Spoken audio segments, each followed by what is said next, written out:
Well, welcome everybody to this episode of Beyond the Crucible. I'm Gary Schneeberger, the co-host of the podcast and the communications director for Crucible Leadership. And you have clicked play, hopefully you've clicked subscribe to a podcast that deals in crucible experiences, those events in life that can be extraordinarily painful. You know them when you experience them. They're failures, they're setbacks. There are things that maybe happen to you. There are things that maybe you do some things that bring those things on yourself. But the organizing characteristic that they all have is that your life has changed after them. The trajectory of your life can be shifted because of them. And we talk about these experiences on Beyond the Crucible, not so that we can feel sorry for ourselves or wallow in them, but so that we can learn from them, so we can apply the lessons of them to live a life of significance, to point ourselves on a path to a life of significance.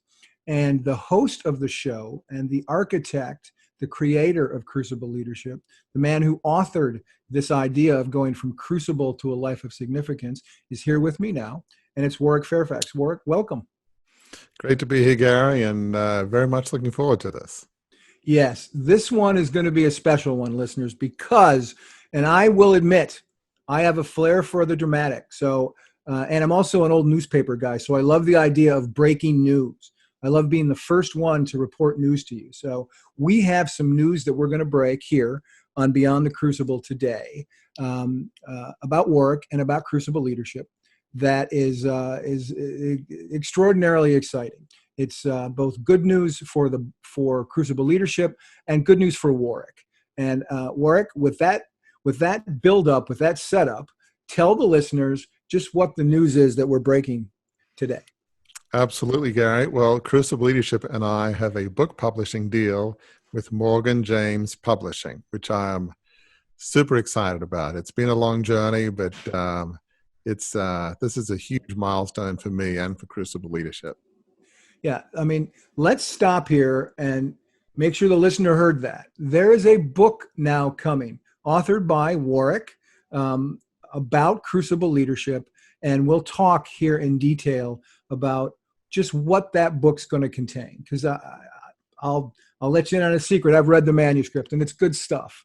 And when that comes out next year, you will, listener, really understand some aspects of both Warwick's story and Crucible Leadership that haven't quite been elucidated in the way that they'll be elucidated in the book. And I want to say one more thing before I turn it back over to Warwick and we start talking about the book. But he mentioned that the publisher that he signed with for this book is Morgan James Publishing.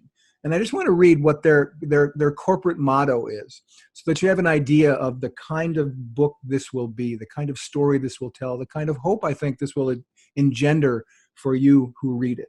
This is Morgan James's corporate promise, their corporate slogan: to educate, encourage, inspire, and entertain. And having read Warwick's book, I can tell you it does all four of those things. So Warwick, how did this all begin? What made you decide to write a book in the first place? Well, the funny thing, Gary, is for many years, writing a book about my story is the last thing that I wanted to do. I had no interest in writing a book. So you might ask, well, why is that? So as listeners would know, I grew up in a 150-year-old family business started by my great-great-grandfather, John Fairfax. It grew to be this huge company with newspapers, TV stations, newsprint mills, magazines. It had thousands of employees. And so it was a lot of pressure, a lot of expectations on me. I prepared my whole life to go into it. I certainly seen by my parents as sort of the next generation. So I went to Oxford like my dad and some other relatives, worked on Wall Street, got an MBA at Harvard Business School.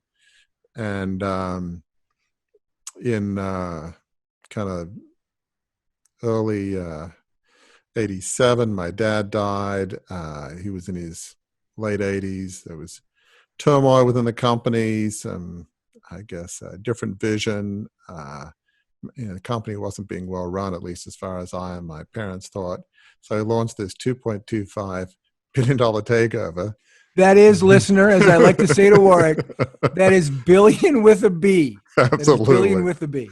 I'm afraid so. And so, right from the beginning, things went wrong. Other family members sold out. There was the October 87 stock market crash. And within 3 years, the company went under. Australia suffered a big recession in late 1990. And so my dream of restoring the company, the ideals of the founder and have it being well run was ended. And so kind of the question some people would ask over the years, well, Warwick, why don't you write your story? The story of Right. what at the time was one of the biggest takeovers in Australian corporate history, of an organization that had the Australian equivalent of the New York Times, Washington Post, Wall Street Journal, iconic names, iconic mastheads. And that was the last thing I wanted to do because it was so painful. I mean, I am a person of faith. So in my naivety, felt like maybe this is something that, God wanted to resurrect in the image of the founder, who was also a person of great faith, which was a bit naive at the time and simplistic. And it was just, it caused friction with other family members. I didn't do it, at least consciously, against other family members, even though there was friction between some and my dad over the decades. But it was so painful that it's like, why would I want to write a book about something that was so painful? And the other thing is, when you mostly write these sort of books, it's a tell-all book in which Right. you're meant to diss and basically say, well, look at these other family members and look what they did to my dad, and they're this and they're that, and name names. And, the last thing I want to do is cause more pain within my family. And books that say basically, I was right, they were wrong, whining books, or as we say in Australia, whinging, which is almost worse than whining.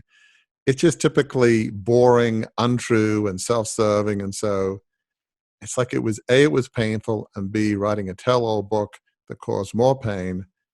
I mean, that's just not what I'm about. So I, forget it. I wanted to move on with my life, not relive something that was so painful. Right. And that does sound, in one sense, like it would be an easy decision for you to make. I don't want to write this book because it's going to be painful, and I'm not going to throw people under the bus, and I'm not going to blame other people for things that some missteps that I took.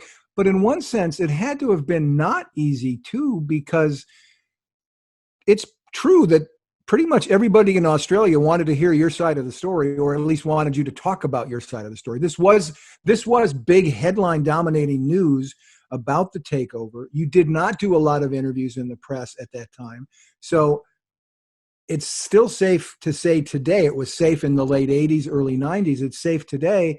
Your side of the story is not really known in Australia. Is that fair?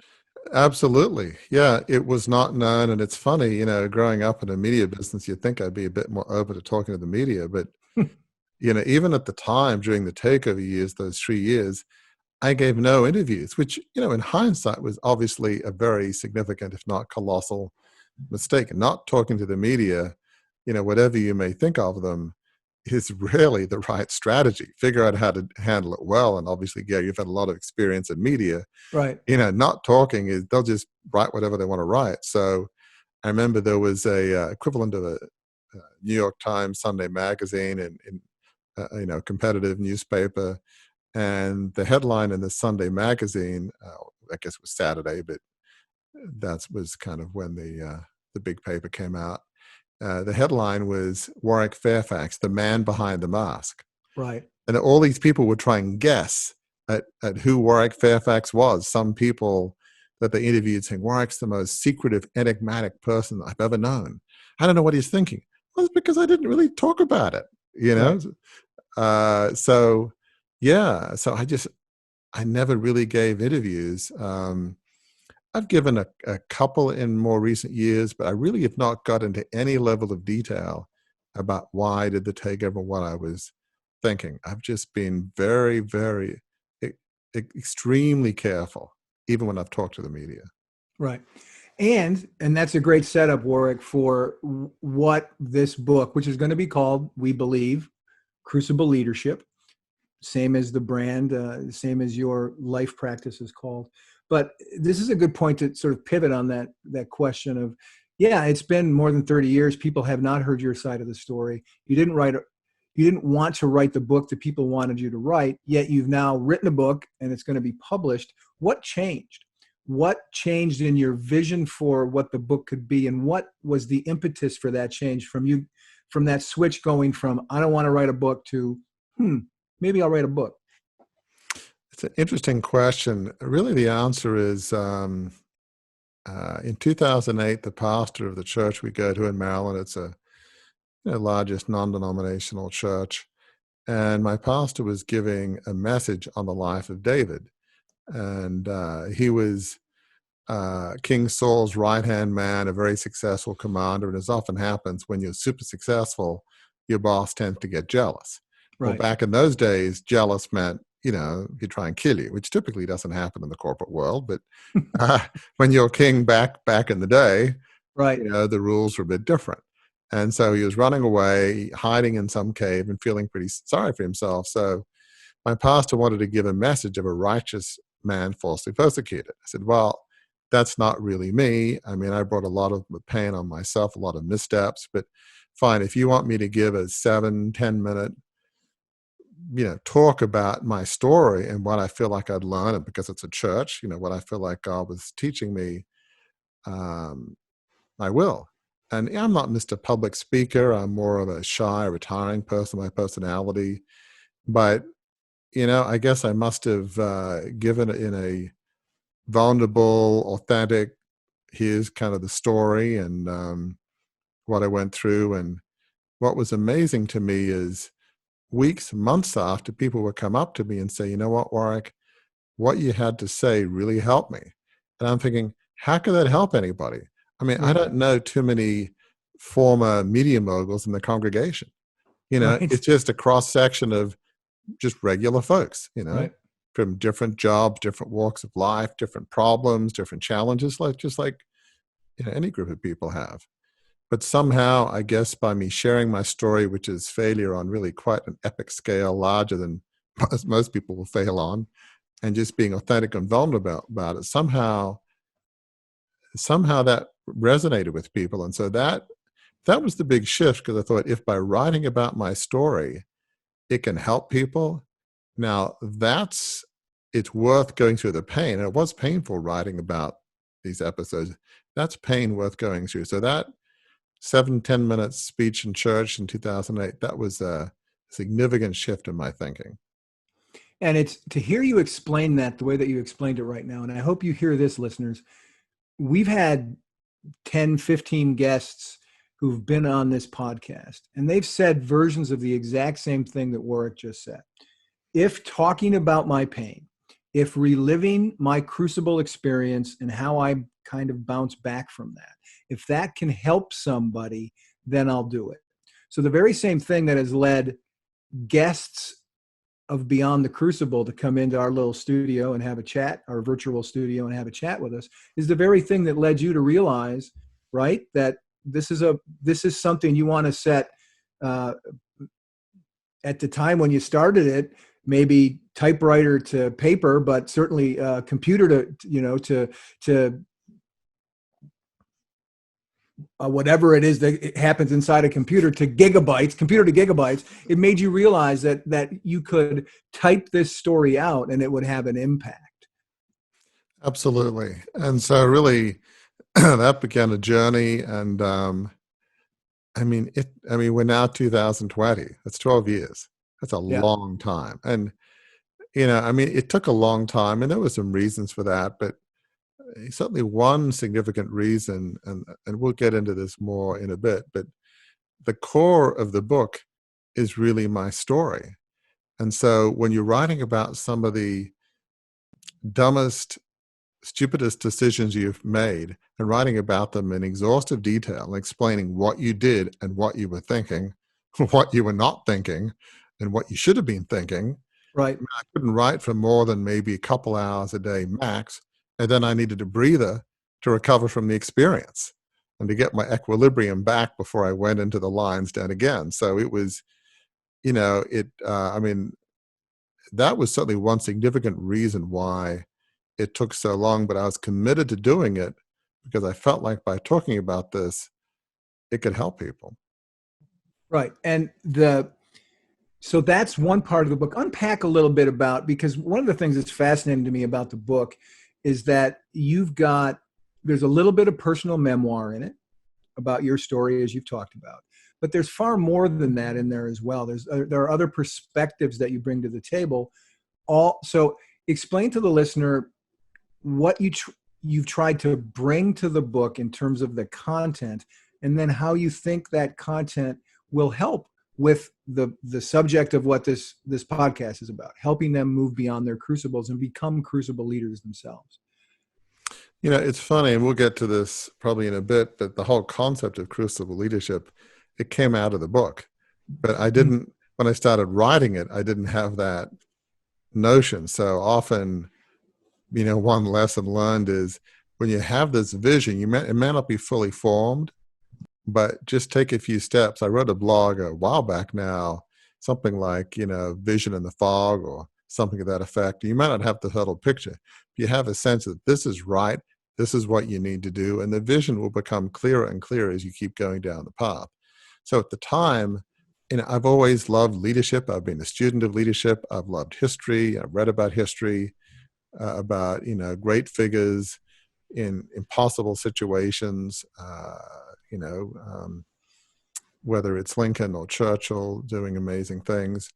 And so what I wanted to do is write my story, but I wanted to do it through the lens of leadership and lesson learned. And so it's really a series of parables, a series of stories, and it's organized around key leadership principles. So there's chapters on, vision, shared vision, how you get a group of people on the same page, how you implement it, character. Obviously, there's a chapter on crucibles, even a chapter on faith, by which obviously my faith in Christ is the most important thing in my life. But it's really, I talk about faith in a general sense. What governing system of beliefs is the anchor for who you are as a person and a leader, whatever that might be. It could be a religion or some other way of thought. And so I've got all these chapters on different leadership themes, but then in each chapter, I talk about my family, certainly a key part of my story. And typically it's like, this is what I did. Don't do what I did. Instead, Right. do the opposite, do something else.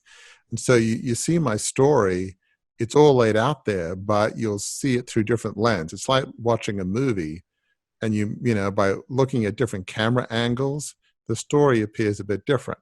So I'm writing about my life. It's really that way. If I'm talking about my vision or what character traits are important to me, or how I tried to get people on the same page with my vision, which was obviously largely unsuccessful because I was a bit clueless. So that's what's one part of one strand. But then I talk about my dad, who, you know, greatly influenced me, and then the founder of the media company, John Fairfax. It was as good a businessman, wonderful dad, wonderful husband, elder at his church, person of great faith. I mean, an amazing person. You got the Fairfax family strand. Right. And he was your great-great-grandfather. Exactly right. Yeah. Exactly. So 150 years ago, I was fifth generation, a long time ago. So you've got the Fairfax family strand. Then you have, you know, an historical strand. I've mentioned, I've loved history. You know, the way my dad and I communicated in some ways was history. He, you know, loved history, and we would talk about that. He'd tell me, you know, these amazing stories of great leaders faced with incredible possible situations. So you'll have that strand. You'll hear stories from Lincoln, Churchill, Franklin Roosevelt. Walt Disney is one of my favorite parts of the book. One of my favorite parts of the book. Walt Disney, Gandhi, some English heroes, because my dad and I loved English history, Lord Horatio Nelson and Duke of Wellington. A collection of leaders, but all looking at it through a leadership lens. Right. And typically historians write about history, which is appropriate, but I'm looking at it through, you know, what can we learn today as leaders, be it in a big organization or small, from these great figures in testing time. So that's another strand. And the third strand is really the biblical inspirational strand. Mm-hmm. And so there you'll hear stories of biblical figures such as David, Ruth, Samuel, Daniel, Joseph, as well as inspirational figures like Gandhi.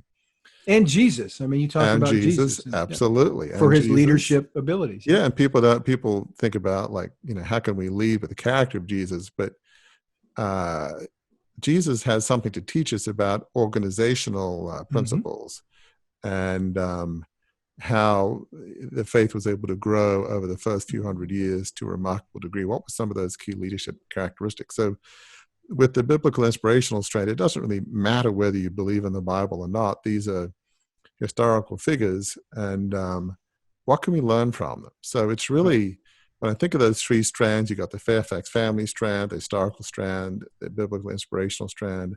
The book is largely a collection of stories and parables, because I often think the best way to learn is through stories. And that's really Right. what this is, a collection of stories all around leadership. I'm going to steal. Here's the first preview of what's in the book, listener. I'm going to read a paragraph from the introduction to the book to sort of summarize what Warwick just talked about what the book is and isn't. And what it isn't is, as Warwick has intimated, it's not, here are the 7 tips of all the things I did right that you should follow, and then you'll be perfect and successful like me. It's not that kind of book. It's not a 7 tips book. It's a book of stories, as he said. But this is what he wrote. This is what Warwick wrote in the introduction to the book. Crucible leadership isn't a one-size-fits-all formula, but an extremely personal journey. So don't expect a how-to manual, because that's not my approach. Instead, I leverage the learning power of story and insightful questions to help leaders transform past trials and hard-won insights into a new, exciting, enriching, and uncompromised present and future. That's pretty inspiring. That makes me want to go grab the book right now. Yeah, I mean, to me, as I think about what's different about this book is, a lot of people write, 10 steps to losing weight in 2 weeks, or, the 5 ways to be, get into the C-suite and be CEO, and, here's a 5-year plan. And I mean, that's definitely an approach, but I often think life is not simple. I mean, it took me years to get over my Crucible experience, which you've talked Right. about in other podcasts and blogs and what have you. And life is rarely linear, 3 steps forward, maybe 2 steps back. And so I think it's often better talking stories and principles, and then the reader, or can apply them to their life. Okay, so how does that apply to me? And I might be going at a different pace than others. And so the other thing that's really different is many leadership books talk about, I was a successful CEO, learn from me. Or Mm-hmm. I've interviewed the top 10 CEOs in the last 10 years. What can we learn from them? Right. And that can be useful. Learning from people who've succeeded, that can be helpful.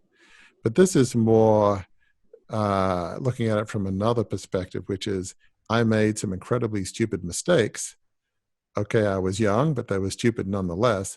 What can we learn from those stupid mistakes, as well as leaders from history and from my family? And so very few people write books about, I was an idiot, read this book and, don't make the mistakes I did. That's Right. just not a popular genre for maybe somewhat obvious reasons. Who wants to write that book? I didn't.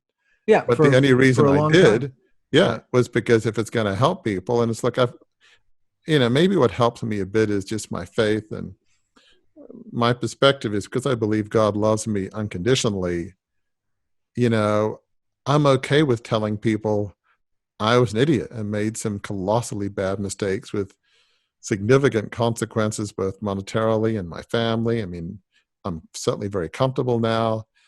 I don't have, as much money as I could have. Money isn't really that important to me, but still, reliving all this and telling the world about how stupid you are, the fact that, my faith is a definite help there, but still, I'm human. It's difficult, but that's just not a normal genre. Look at me, I was stupid, read my book. It's just, people don't Right. write those books. Right. And again, having read the manuscript, I'll say you're a little self-deprecating when you say I was stupid.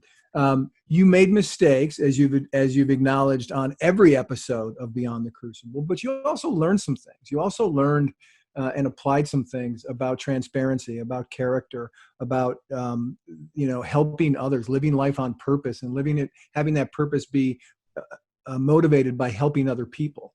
And that's been who we've tried to bring in as guests for Beyond the Crucible because of your example. So you're a little bit hard on yourself, I think, when you say, when you want to end your description of your story as "I was stupid, follow me." No, it was, I made a mistake. I learned from those mistakes. You learned when you gave that speech to your church that people were moved by that. And I think you found that since we've started the podcast, with people writing to you, emailing you and saying, wow, what you're talking about really helped me. That's your hope for this book as well, right? Absolutely. And I mean, that is a fair point. That is well said. I mean, really, Crucible Leadership and the podcast Beyond the Crucible, it really grew out of the book, because as I realized, I grew up with about as much money and power as you could have. We were old money, getting all the exclusive clubs and all, very, very well respected in the community and the country. But I realized money, power, status, it doesn't make you happy. It's really significance. As we say in Crucible Leadership, living a life on purpose, dedicated to serving others, that's really the secret to happiness. And that's really what we advocate, espouse, and that's what the guests we've had on the podcast have really talked about. I mean, they've really found from their crucibles, which is typically very different than mine, but, still unbelievably painful, that what really helped bring them back in part was living a life of significance. And so that's the core theme of the podcast, the book, and everything we do at Crucible Leadership is living a life of significance. One of the things, if you're listening to this podcast, an audio only listener, you're not seeing Warwick as he's talking. I am, because we're recording this for YouTube. And I just got to tell you, Warwick, it's really fun for me to see the joy in your face as you talk about this experience, as you talk about this quest that you've been on, in some sense, for 12 years since you started writing the book, but even going back further, more than 30 years since the takeover bid.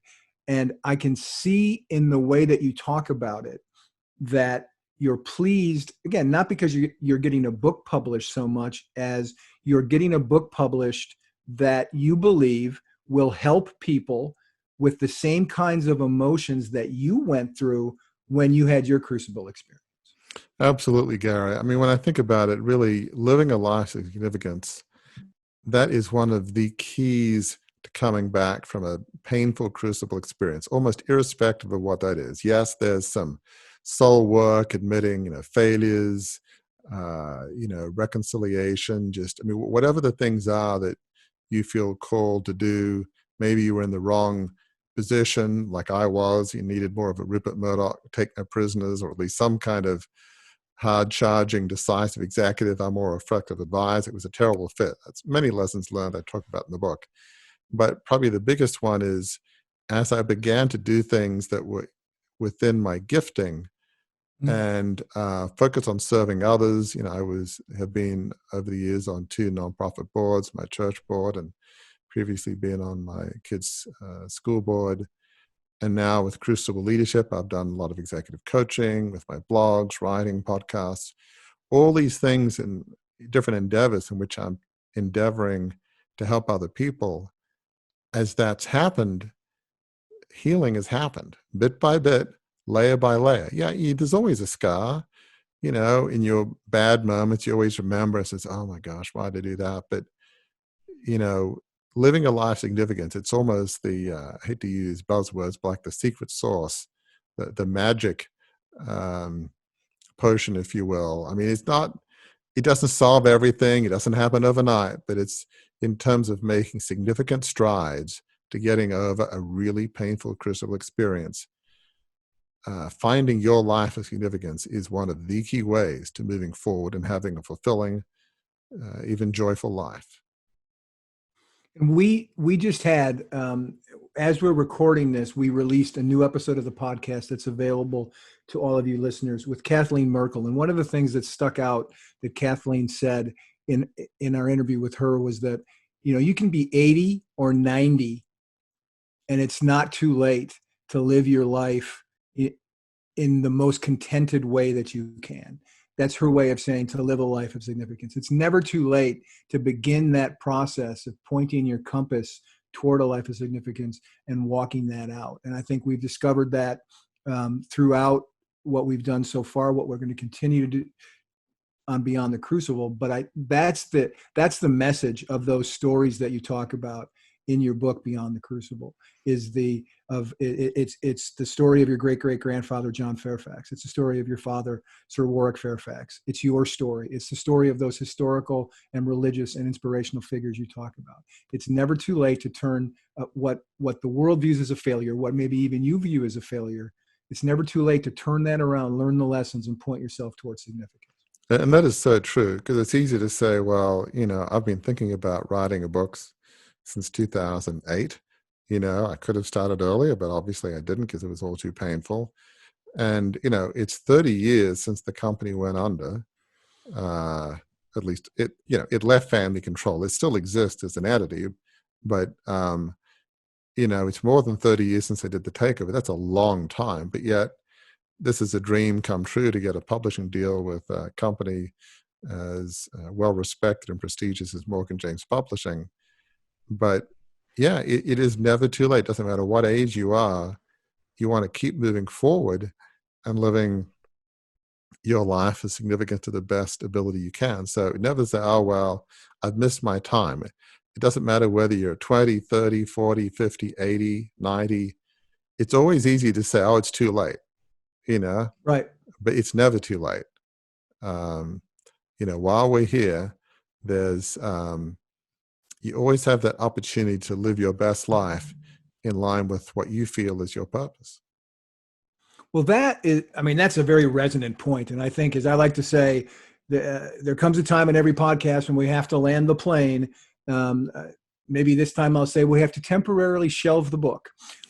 We'll be back, listener. We'll talk about this more often down the road. But before we go, Warwick, there's a question, and I haven't previewed this question with you. I just want to get your reaction to this question. I want to see your reaction to this question when I ask you. And that's this. You've had books written about you and the takeover of Fairfax Media. Now you're writing your own book. Now it's going to be published. You've written your own book. Now it's going to be published. Tell the listeners which one is more rewarding. I tell you which one is more fun. It is not fun, reading books about you. My least favorite book was written in the early 90s called The Man Who Couldn't Wait. And the idea was, if I'd only waited, I would have inherited enough shares to be in control of the company and one day. And obviously, because there's a grain of truth in that, that's particularly painful. But yeah, reality is, who knows? But certainly, and my book isn't, look, so here's my story, because I'm somewhat unsparing, but it's a lot more rewarding to write a book about your story than read other people's versions. And this isn't a, look, so I told you so. It's quite the reverse. But right. Yeah, it wasn't easy, but yeah, it's more fun to have a book. At least you've had a chance to express things your way, rather than read some other book that's has a different agenda, put it that way. Right. And the time is right for this for you, in the sense that you have put some tread on your tires since that experience with the takeover, and you've learned some things. And I think, is it fair to say that had this book been published even 5 years ago, perhaps that was premature for what you understand now about how to bounce back from Crucible experiences? Is that fair, that this is the time, this is the best time for this? Yeah, as a person of faith, I always believe that things happen when they're meant to happen. You try your best to move things forward and all that, but yeah, I think this is the time. Certainly in the 90s, I was too shell-shocked. I couldn't have written a book, even begun to write a book. I didn't really have enough perspective.